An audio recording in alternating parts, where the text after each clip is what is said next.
parles d'une corvée. Ah, c'est un bon plan, je te dis. L'autre jour, Odile a donné double ration de gâteaux au chocolat à ceux qui l'ont aidé au jardin. Les enfants, regardez ce que j'ai trouvé dans la forêt. Du compost. Ce sera parfait pour mes pauvres tomates. Tenez mes cocottes. J'espère que ça va vous donner un petit coup de fouet. Je comprends pourquoi les plantes poussent avec ça. C'est pour s'éloigner de l'odeur. Oh, les pauvres chéris.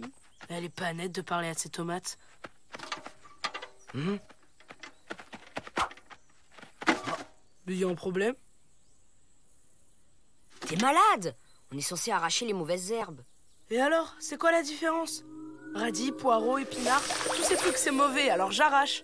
Ça veut dire quoi, arracher? Qui a parlé? C'est nous! Hein? Waouh! Efficace le compost! T'imagines la une sur mon blog? Comment ça va cartonner? Qu'est-ce que c'est un blog? Ça veut dire quoi, cartonner? Et pourquoi vous avez une drôle de couleur?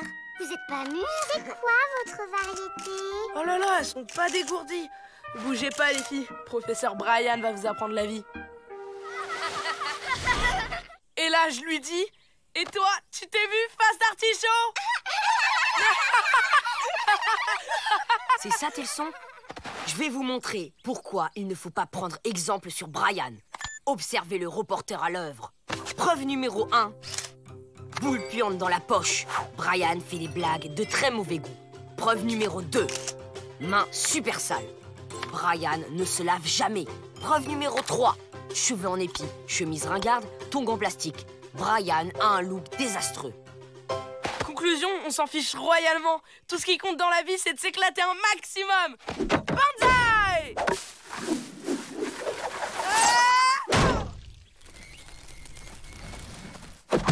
Franchement, dans le genre éclaté, c'est réussi. C'était trop bien! Pour tonton Brian, hip hip hip, hurrah! Et ouais, on a des petites nouvelles dans le camp. Du compost trouvé dans la forêt? Il doit y avoir du flapacha là-dessous. Trop mignonne! Elles ont l'air sympas. C'est moi leur prof. Je leur apprends des tas de trucs. On imagine les horreurs. Elles sont marrantes tes copines. On dirait des courges siamoises. Bien vu les filles. Elles sont douées, hein. Je ne sais pas ce qu'elles ont cette année. Elles ne poussent pas. Ah, les tomates, Odile, c'est scientifique. Par exemple, il faut toujours les arroser avant 8h12 les jours impairs. C'est la base. Ensuite, l'influence de Jupiter sur les jeunes pousses est capitale. Oh, c'est prodigieux! Comment vous avez fait? Hé, vous savez ce qu'on dit? Les plantes aiment bien qu'on leur parle. Ouais, enfin bon, ça ne vaut pas une bonne cure de potasse. Ça chatouille. Qu'est-ce que c'est? C'est moi. Je me chatouille pour me mettre de bonne humeur. Les enfants, vous êtes formidables! Pour la peine, je vais vous faire des bonnes pâtes à la sauce tomate. À la sauce tomate? Avec des tomates? Non, avec des pompes à vélo. Est-ce que je suis spirituel? Je vais chercher un panier. À tout de suite. Il faut faire quelque chose. C'est de nous qu'elle parlait, la dame qui a la forme d'une aubergine? Mais pas du tout. Elle parlait des tomates en conserve. Rien à voir avec vous. Tonton Matt, tu mens. Preuve numéro 1, tu bafouilles. Et preuve numéro 2, t'es rouge comme une tomate. Sauf que toi, tu vas pas finir dans une sauce comme nous. Et si on les maquillait en concombre? On fonce sur mon skate et je les emmène loin d'ici. Pour toujours. Malik, je te lègue mes boules puantes. Fais gaffe qu'elles se cassent pas. T'es responsable, mec. T'en fais pas un peu trop, là? Brian a raison. Mais où est-ce qu'on pourrait les cacher? Je peux les mettre dans mes poches. Oh. Je sais. Si le flapacha fait du compost dans la forêt, c'est qu'il a un potager dans le même coin. Mais oui, elles seront en sécurité là-bas.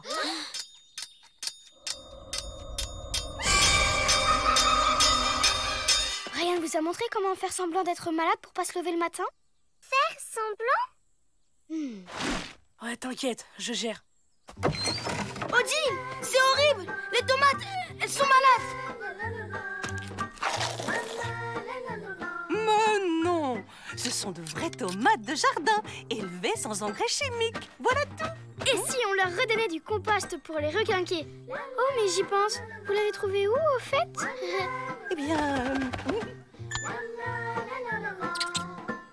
Je me souviens, il y avait des arbres autour, de l'herbe par terre et même des champignons pas loin. Super précis. Avec ça, on est sûr de trouver. Mais le compost ne changera rien, les enfants. Ces tomates sont mûres, tout simplement.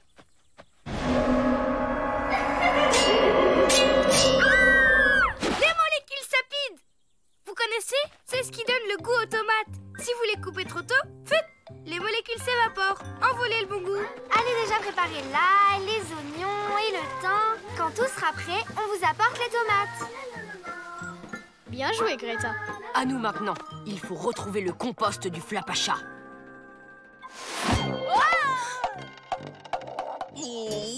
Oh, qu'il est beau. Oh, gros colinou.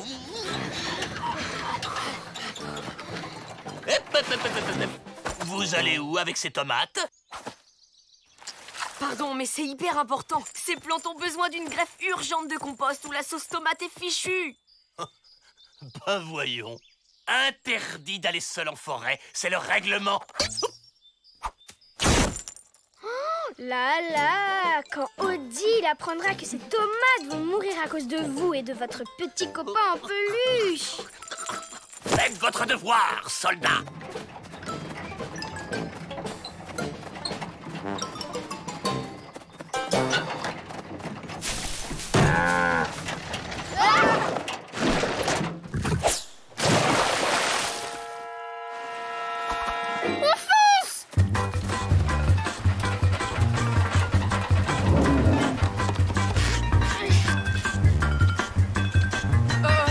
Faut pas se rater, les copains.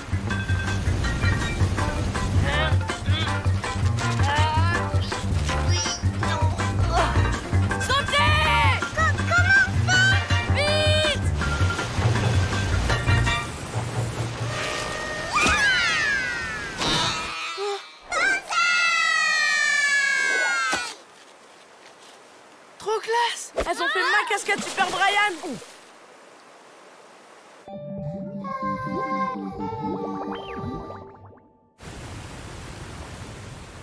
Allez, salut mon pote. Bonjour à la petite famille. Bon, sérieusement, comment on fait pour trouver le compost du Flapacha et le potager qui va avec? Il suffit d'être observateur. Preuve numéro 1, branche cassée. Quelqu'un est passé par là. Preuve numéro 2, morceau de gilet accroché aux branches. C'est la dame en forme d'aubergine. Preuve numéro 3, trace bien visible. La brouette était pleine de compost. Conclusion, c'est par là! Je sais pas qui vous a appris le sens de l'observation, mais il est génial. Ah, bingo! Je reconnais cette odeur.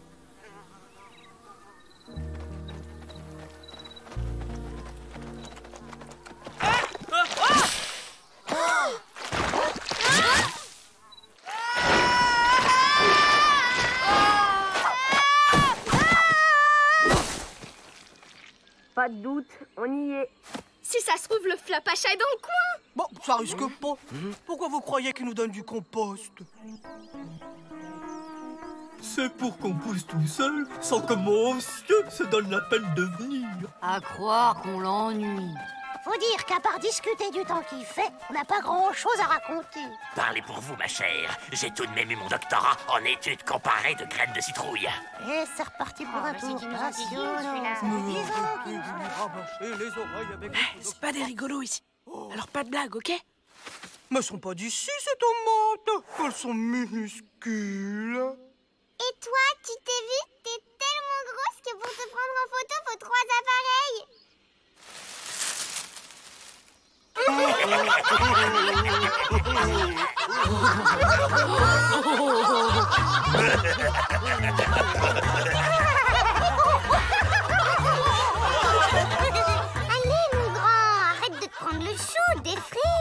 Elles sont sympas, vos tomates. Ça fait longtemps qu'on n'avait pas rigolé comme ça. Je crois que vous allez être bien ici, les filles.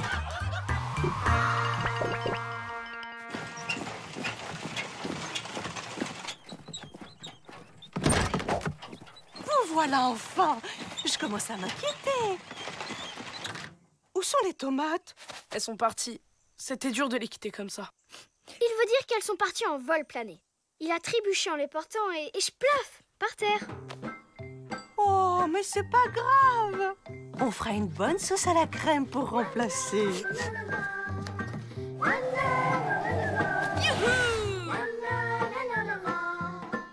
N'empêche, si les tomates n'avaient pas retenu ce que Brian et Matt leur ont appris, on s'en serait jamais sortis. Oui, enfin, c'est pas avec les blagues minables de Brian qu'elles vont se faire apprécier du flapacha. Hein.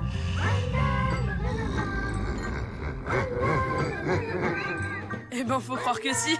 Quelque chose me dit que le flapacha viendra plus souvent à son potager.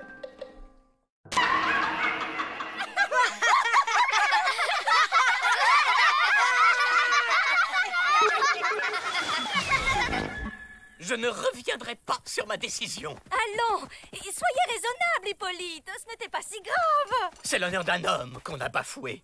Au revoir, Odile. Ou devrais-je dire adieu. Ne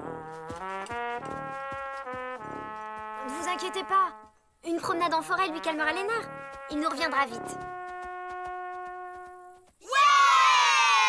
La vie sans Hippolyte, ça va être le paradis. Et plus rien ne nous empêchera d'aller chercher le flapacha. Yahoo! Très bien, j'ai compris. Personne ne m'apprécie. Même Odile, c'est clair. Et s'il ne revenait jamais? Il pourrait faire de mauvaises rencontres. Un sanglier si vite arrivé. Allons, Hippolyte est un grand garçon. En attendant, il faut s'occuper des enfants. Comment allons-nous faire sans lui? Il est peut-être vieux jeu, mais il sait comment les tenir. Ça va aller, Odile. Je suis certaine que nous pouvons faire aussi bien que lui. Vous avez raison, Annette. Soyons fermes. Prenons exemple sur Hippolyte. Écoutez-moi, on a plus de chances de coincer le flapacha si on va vers l'est. Vous êtes prêts? C'est parti. Rassemblement. Vous n'avez pas été très gentil avec Hippolyte. Se moquer de lui comme ça, c'était un peu exagéré. Il faudra vous excuser quand il reviendra. Bon, en attendant, atelier pâte à sel. On va lui faire des petits cadeaux pour lui montrer à quel point on l'aime. Comment on fait si on l'aime pas?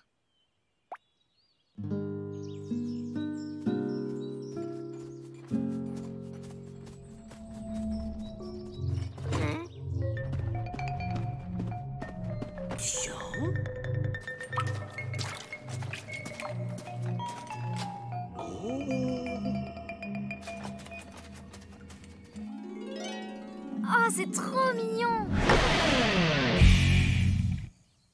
Ben quoi? On voit bien que vous l'adorez au fond, notre Hippolyte. C'est fait avec le cœur. On peut y aller maintenant? Si Hippolyte était là, sûr qu'il dirait oui. Si Hippolyte était là, il vous encouragerait plutôt à faire une tournée de linge. Ça fait 2 semaines que Brian porte le même short. Ah non, je commençais tout juste à me sentir bien dedans. On ne discute pas. Vous vous y mettez tous ensemble dans la joie et la bonne humeur. Finalement, les grands, c'est tous des casse-pieds. Ça doit pas toujours être facile pour ce pauvre Hippolyte.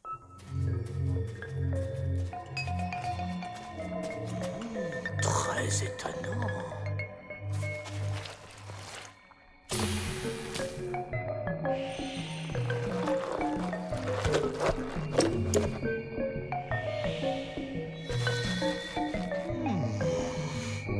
Avec plaisir, merci.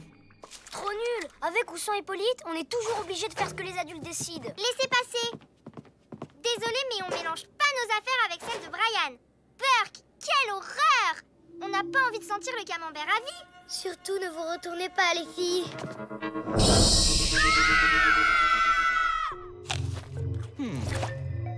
Oh, si Odile voyait ça. Quel dommage que nous soyons en froid. Elle est gigantesque, pleine de poils dégoûtants. Avec des ailes comme Batman et des énormes pattes griffues, Encore plus effrayante que le monstre dans Alienator 12. Allons, allons, du calme. Oh, ces petites bêtes sont inoffensives. Je m'en charge.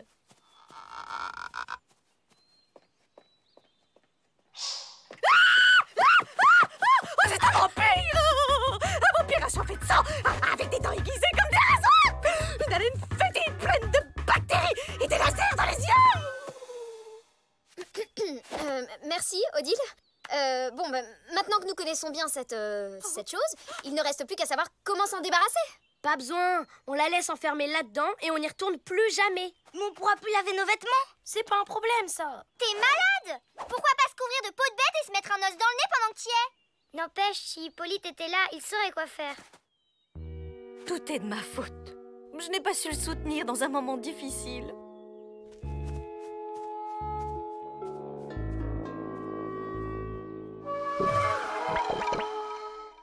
Bon, qui est pour le retour d'Hippolyte?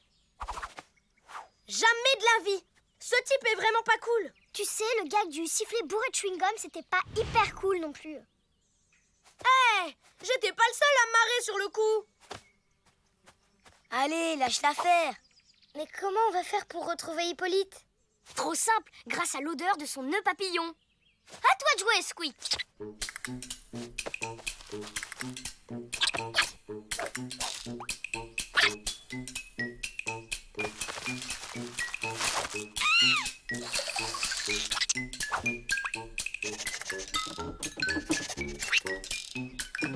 C'est parti! Attendez-nous. C'est l'heure du goûter, les enfants! Laisse tomber, ils se sont fait coincer. Allez, viens, on assure la mission.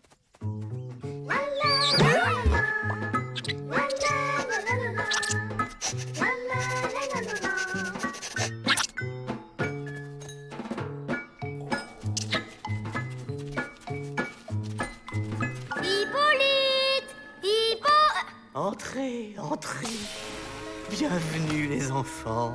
Hippolyte, on est désolé de vous avoir fait de la peine, mais on a vraiment besoin de vous au camp et... C'est non, je suis trop bien ici. Mais vous pouvez pas! Quand un fruit, mon ami, ils sont à point. C'est pas clair, cette histoire. Regarde! Squeak a repéré quelque chose au fond de la grotte.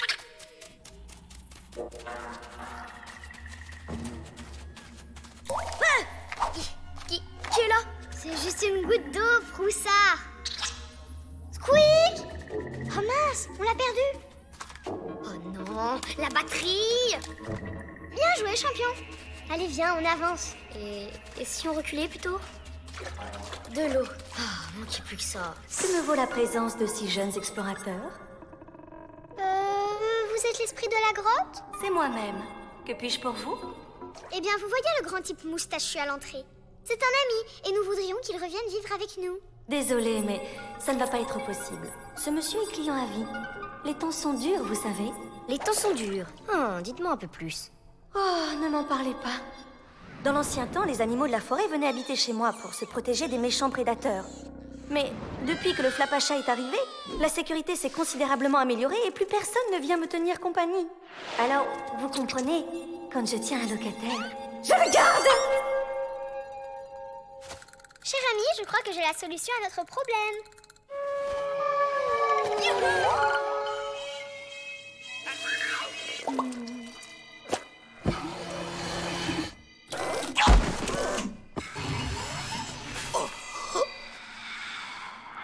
Ça va, Hippolyte? Vous êtes sûr de ne pas vouloir rentrer avec nous? À quoi bon? Personne ne m'aime de toute façon. C'est faux! La vie au camp n'est plus la même sans vous. Et puis, il y a Odile qui ne va pas fort. Odile? Mais il fallait le dire plus tôt. Allons vite porter secours à cette charmante femme.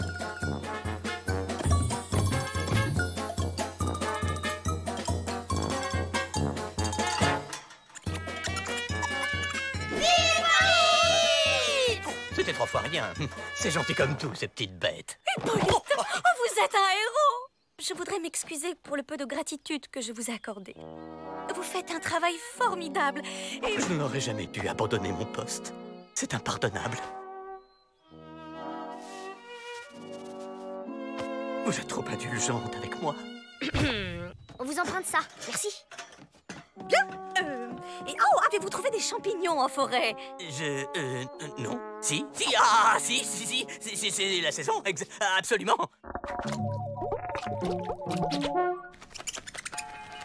Merci. Je gagne au change. Les chauves-souris sont de charmantes compagnies. C'est vrai qu'elle est mignonne. Mais nous, on préfère notre Hippolyte. À la prochaine. Revenez quand vous voulez. Je vous réserve ma suite 5 étoiles.